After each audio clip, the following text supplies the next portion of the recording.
And the 2021 Game of the Year is It Takes Two. Wow. Awesome. Good for them. Dude, every year I get pretty excited for the Game Awards, and I don't know why. Maybe it's just that I love rankings and countdowns, and I feel like gaming as an art deserves its own critique and its own award show to represent, you know, a lot of stuff that, you know, deserves praise, and you know, maybe a lot of games that are not in the most popular eye. The Game Awards has been pretty much the closest thing to an official Oscars or anything. There's been like, you know, individual like channels or pages who do their own thing. But the Game Awards is the best attempt at trying to make it professional. While it's wavered a lot over the years, overall you can tell it's getting better. It's still not amazing, but in a time where the Oscars and the Grammys and a lot of those are kind of getting shittier and shittier, it's really cool to see the Game Awards getting better. So I had some friends over and we actually had, you know, a decent time. Did these awards have to be 3.5 hours filled with like as much sponsor stuff as it did? Nah, but like at the same time, I know they're trying to make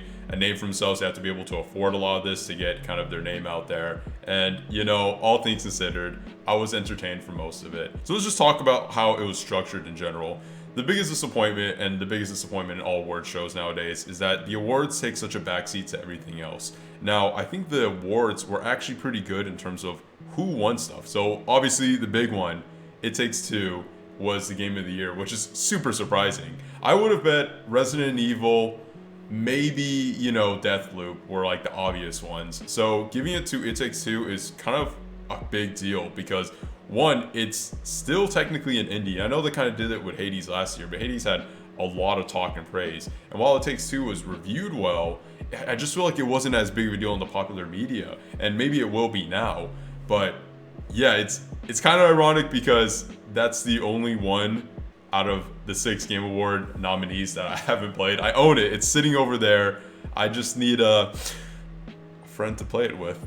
Overall, it's a shame they skipped through a lot of these categories because a lot of them are very deserving, but they did focus on some very important ones. Like the accessibility one was a very important one. Indie game, fuck yeah, that Kenya won because that's low-key probably my Game of the Year or very close to it. I'll have to see by the end of December. But yeah, you can see they did a good job of splitting up the games in terms of like Deathloop won something, Returnal won something, Guardians, Metroid Dread, Guilty Gear, and then Resident Evil I think won a voice acting one. So overall, like a lot of the categories, like it was pretty widespread, and I think that's more entertaining. Like I don't want a category to be dominated by one game, which understandably sometimes if a game's so good and fits in a lot of categories, it will win. But I was happy to see that a lot of different games won awards because this year, and something I'll go into my Game of the Year's like talk, is that I feel like this year had a lot of good games, but maybe not so many like great, amazing games that just kind of upset everything else. So I think as a year that was just filled with a lot of games kind of on the same scale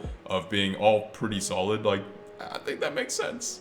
But commenting on the other stuff from the Game Awards, one of the big things is that the Game Awards has always been like kind of cringy, and you know, it kind of, that's a thing that's gonna happen. You're gonna have like forced jokes, you're gonna have horrible cameos, but the thing is they didn't really have anything too bad this year. Like straight up, like they had, you know, some like celebrity cameos. They had like, you know, Jim Carrey and stuff like that promoting Sonic 2, which looks pretty good, right? And they had a few other ones, but overall it wasn't like, there's no like Fast and Furious cameo. There wasn't any celebrities in there that like obviously didn't give any shits about it. Like everyone seemed to like at least kind of care, or at least were like somewhat well versed in what they were doing. And there's a few sections that were like, you know, trying to show more representation or trying to show this and this, and sometimes that comes across kind of heavy-handed, but I think they did a good job of showing different kinds of gamers or different kinds of whatever, and they didn't focus too much on esports, which is something they realized that people just don't care about a lot here, and they didn't focus on like content creators as much. It was very much like, here are the games, here's maybe some people who do games or some people interesting in the industry. It was entertaining and it was a good break of pace. In terms of the actual reveals, so it was said that we're gonna have 5 reveals on top, like at the size of Elden Ring, and I mean, it wasn't true, but like we got some cool stuff. So the biggest announcement of the night was Among Us VR, and I think that's kind of game changing because, as you know, Among Us is the biggest game, like pretty much of last year, and one of the biggest games of all time because of how many platforms it is, how universally acceptable. Yeah, I'm done. But legitimately, we got like some really cool announcements. We got a new Star Wars game made by the Constant Dream people, which is maybe not 100% what I want, but I'm just so glad there's like a variety of Star Wars games coming out. We got the announcement of a Wonder Woman game, which is kind of dumb that hasn't even been, I don't even think that's been attempted before. I know she's in other games, but she's never had a solo game. So yeah, I think that would have been huge if it came out closer to 2017 when the first Wonder Woman dropped, but hey. We got the announcement of Alan Wake 2, we got a new Cuphead, a new Sonic, a new Elden Ring trailer, which is something I didn't think we really needed. But the trailer was actually really cool because it was more of like a story-focused one, and obviously it was to kind of announce, like talk about the push of the release date. We also just got random things, like we saw some more of the Matrix and then got a game that's released right now, and then we saw a bit of the the Halo TV show, which looks kind of okay, man. Overall, thought the Game Awards was surprisingly really solid, and you know, I don't think we're ever gonna live up to like peak E3 moments in terms of announcements and hype and press conferences.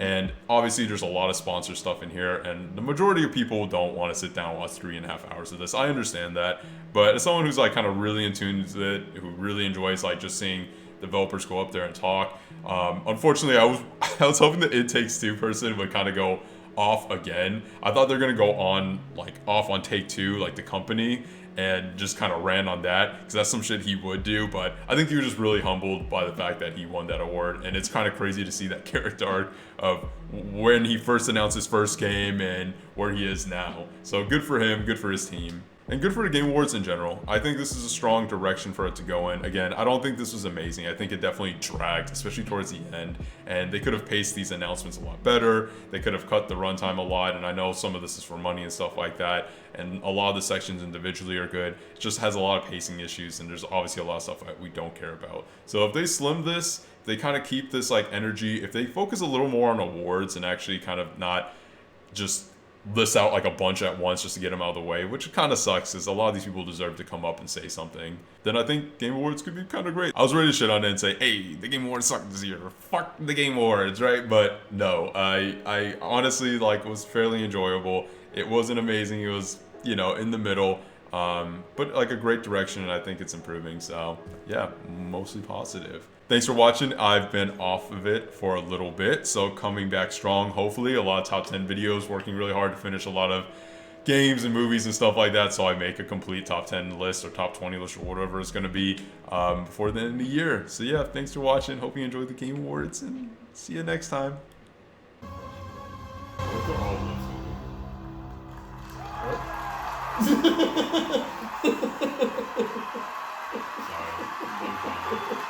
Also not gonna make it in the final cut. No, that's gotta be a blooper. What are they lip singing?